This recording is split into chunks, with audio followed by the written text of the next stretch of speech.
தற்போது தமிழ் மாநில காங்கிரஸ் கட்சியின் தலைவர் ஜி.கே. வாசன் சென்னையில் செய்தியாளர்களை சந்தித்து வருகிறார். அதன் நேரலை காட்சிகளை பார்க்கலாம். ஒவ்வொரு கட்சியா தங்களுடைய நிலையை அறிவித்துக் கொண்டிருக்கிறார்கள். இன்னும் பல்வேறு கட்சிகள் பல்வேறு முயற்சிகளிலே மேலும் தங்களுடைய கூட்டணியை பலப்படுத்தும் வகையிலே செயல்பட்டுக் கொண்டிருக்கிறார்கள். அந்த வகையிலே என்னுடைய முடிவு மாத இறுதி என்று நான் ஏற்கனவே கூறியிருக்கிறேன்.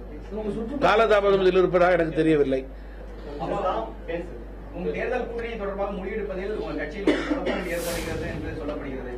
கட்சியினுடைய தலைவர்கள் தொண்டர்கள் எல்லாம் கூட்டணி குறித்து மிக தெளிவாக இருக்கிறோம். காரணம் 170 தொகுதிகளுக்கு நான் சுற்றுப்பயணம் செய்திருக்கிறேன், மக்களை சந்தித்திருக்கிறேன், எங்களுடைய தொண்டர்களை சந்தித்திருக்கிறேன். நேர்காணல் 4 நாட்கள் சுமார் 3000 பேர் முக்கியஸ்தர்களை தேர்தலிலே போட்டியிட வேண்டும் என்று விரும்புவர்களை சந்தித்திருக்கிறோம். அவர்கள் எல்லாம் எங்களை தெளிவுபடுத்தியிருக்கிறார்கள். எனவே மாற்று கருத்து இயக்கத்திலே கூட்டணி குறித்து யாருக்கும் கிடையாது. சில கட்சிகள் சில கூட்டணிகள் மது ஒழிப்புக்கு முக்கியத்துவம் மது படிப்படியாக குறைய வேண்டும் என்பதுதான் எங்களுடைய வேண்டுகோள். அதிலே மாற்று கருத்து இருக்க முடியாது. ஒவ்வொரு கட்சிக்கும் ஒவ்வொரு நிலைப்பாடு. எங்களுடைய பல முக்கிய நிலைப்பாடுகளிலே இதுவும் ஒன்று.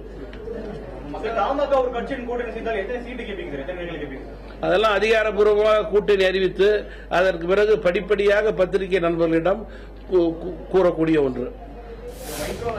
விஜயகாந்த் அறிஞர் அண்ணா போல சமப்படுத்தி சொல்லியிருக்கிறாரு. நீங்க எப்படி பாக்குறீங்க?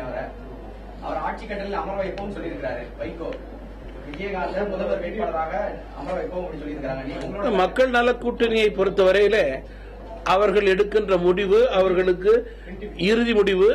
உறுதியாக அந்த முடிவு வெல்ல வேண்டும் என்பது அவர்கள் குறிக்கோள். அது அவருடைய எண்ணம், அவருடைய குறிக்கோள். ஒவ்வொரு கருத்துக்கும் ஒவ்வொரு கட்சிக்கும் அவருடைய கூட்டணி வெல்ல வேண்டும் என்பதுதான் குறிக்கோள். அதற்கேற்றவாறு அவர்கள் தங்களை தயார்படுத்திக் கொள்கிறார்கள். நன்றி சார்.